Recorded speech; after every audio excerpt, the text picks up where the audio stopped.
This is Project coming in from the team media team, interviewing Joshua Dixon from the Colorado Buffaloes. Hey, Josh, how's it going? Great. I got a couple questions for you. So, my first one is, how do you feel coming into the season?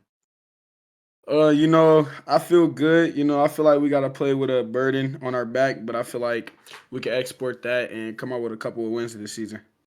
Great answer, great answer. So, what's your team's plan coming into the season? Just to have teams adjust their defense to us as much as possible. I want to give my receivers that one-on-one opportunity on the edge. Like that. I Oh my bet. god. So, how do you think your players are going to perform? I feel like some of them will meet my expectations, exceed exceed my expectations, and then go below my expectations. Do you have any names? Um, I don't want to say any names on that question, no, sir. Okay, so how do you use your time between games to get your team ready? Um, really, if it's a win, loss, it doesn't matter. After a game, we're always back into it. That's kind of how you prepare. There's no intermediate level to preparing your team for the next game. It's just grind, grit. Simple as that. That's my three G's. Great answer, Grit. great answer. So, how did it feel coming into this team as a new, general manager, starting 1-3, and getting to the Natty off that? That's a great question. When we got the team, we were 1-3, so I feel like the wins that came after weren't earned. I feel like they were handed to us, and I feel like we did not have a shot in making playoffs until they released the schedule. Obviously, so when we made playoffs, I feel like it was just inevitable for us to just take it all the way. Mm-hmm. So, you guys were going against FSU in the Natty. How did it feel for that to be your third time losing to them, and every time being such a close game? It sucks because again, we're the underdogs. We're the low seed, and we're competing with the number one seed. And we had a lot to prove. We had a lot of doubt on us going into, our first game against FSU. I didn't even know they were the number one team. But the way they were played, no offense to them, but that wasn't number one team type, play style. FSU is a great team. I'm not going to discredit any team. They beat us in the Natty fair and square, but they didn't play like a Natty team would play. So I feel like losing to them three times it was just terrible. I couldn't deal with it, and I'm pretty sure my players and teammates couldn't deal with it either. So, coming into this new season, you guys barely clinched playoffs last season. So, what do you hope to do different this season? I feel like we're gonna win. Like I said before, we're playing with a big burden on our back. So I feel like we're gonna win many games coming up, and I feel like it don't stop there. We're gonna make it to the Natty again. Mark my words, we're gonna make it to the Natty again. So, when you have the whole off season to prepare and the summer as well, how do you think Colorado is going to play week 1? We're gonna play good. We're gonna whoop ass. Simple as that. Language. So, anyways, what did your team do in the off season to get your team ready for, the next season? Besides, all this stuff you said prior. Like, what did you really do mentally as well? That's a great question. Mentally, I prepared them with just a lot of film work. You know, a lot of my players, I think they need to watch themselves as well as opponents. But mainly the mental toughness that goes along with football is pain is a weakness, and pain is only in the mind. So, like I said, like losing the Natty is pain. Like you're gonna feel that shit. I promise you're gonna feel it. But coming back and bouncing from that and showing everybody that we can win the Natty, that's a clear example of adversity. So preparing yourself mentally for the upcoming season is a big part in football. Good answer. Good answer.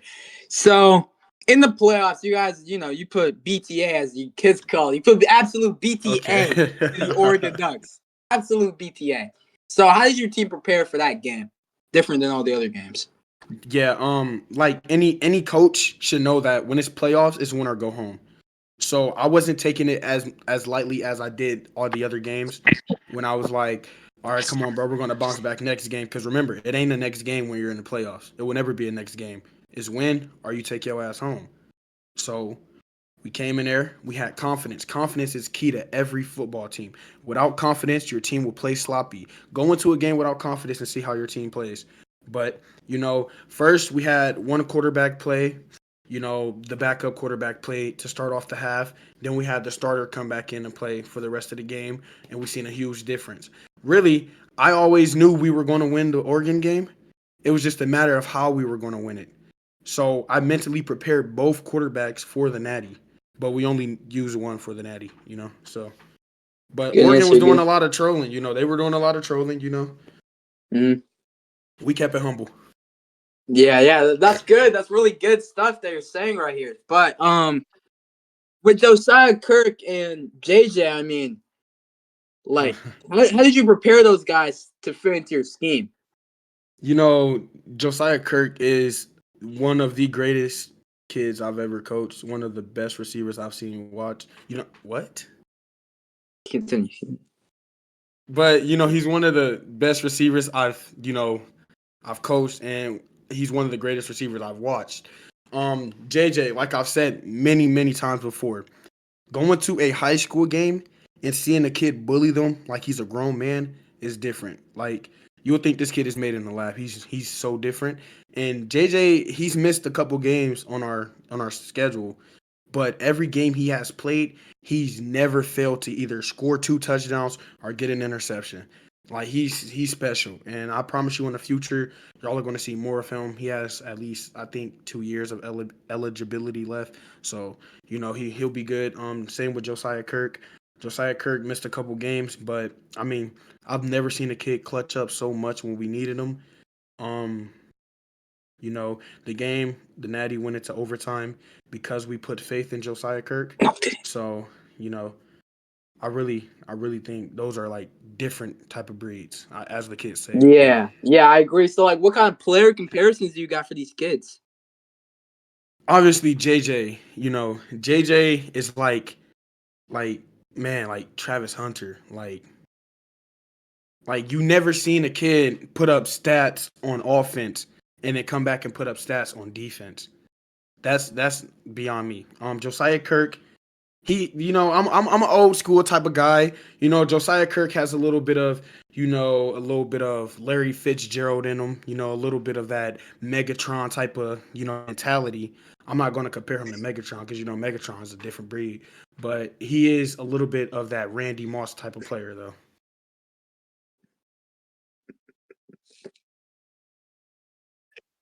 So that's a great answer, by the way. Nico, get out the So frame, bro. your other three players, Ryan Williams, Zion, and Malik Dickerson. Who'd you compare those to? I mean, those are um, Malik Dixon is, first of all, we have three brothers on the team. So those Dixon brothers are different. Like to play football at the next level with your brothers and to be great at what you do together, that's a huge accomplishment. So shout out to their father, Joshua Dixon Sr. He was a great running back in the NFL. I had a few conversations with him. I played a little bit of high school ball with him. He's a great player. But to compare them to players, like if I have to say, Malik is probably the best receiver on the squad though. Like as much as I talk about JJ and Josiah, I feel like nobody actually compares to Malik's type of play style. Like he can play both outside and inside receiver, and he could be good at both. He can dominate. He dominates every player he goes against. Every play he's open. So I got to give that to Jamar Chase. Malik plays like Jamar Chase. Um, Ryan Williams, I've said this in many, many interviews. I've said this to many, many people. He's a great kid, and I really do feel like he has potential to be on the level as his teammates. But the biggest issue is that we haven't exported his talent as much as we need to. So, he's a freshman. We really ain't been, focused on him a lot. I, I highly anticipate him playing this season, but I can't compare him to anyone of great caliber because he hasn't reached that type of level yet. He's still a freshman. But future comparisons could be like a little bit of a Justin Jefferson. I mean, don't get me wrong. He may not have as much touchdowns or receiving yards or receptions as everybody, but hey, damn it, that kid's always open. I mean, during the training camps, he was showing us that he was a great player. Got his stripes off. Got playing time. Like he's a great kid. So near the future, a Justin Jefferson comparison you will be seeing, and simple as that. Big running back Joshua Dixon. That kid's unstoppable. I love Joshua. Have to give his comparison to Marshawn Lynch. So He sorry can to cut you move. off. Sorry to cut you off, Josh. But what about your quarterback? Because in when most of those games, even your quarterback was the main reason you guys were winning, but also the main reason you guys were even in the position to be losing you to know, begin with. and I agree with you. A team cannot be a team without their quarterback. And Travis is the definition of why our team was so successful.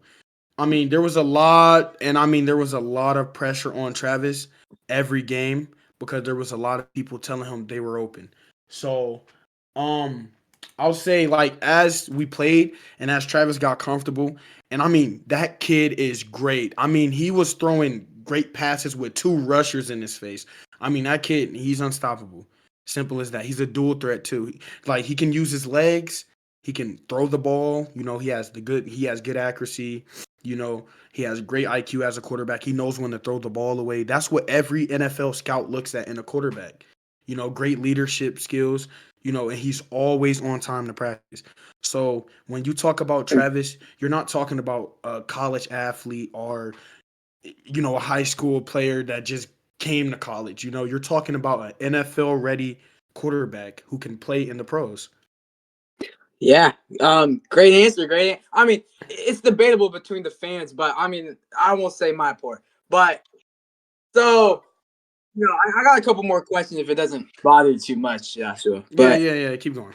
for some of your players like Zion, Ryan Williams, whenever you push them away from DB and linebacker and you put them towards the edge rushers. I mean, they were doing pretty good in the beginning, but then they started getting like, Yeah, yeah, behind yeah, my yeah. language, they just started getting bitched at the end. And that's kind of why you guys lost in Natty. What'd you guys do to prepare them for the next game?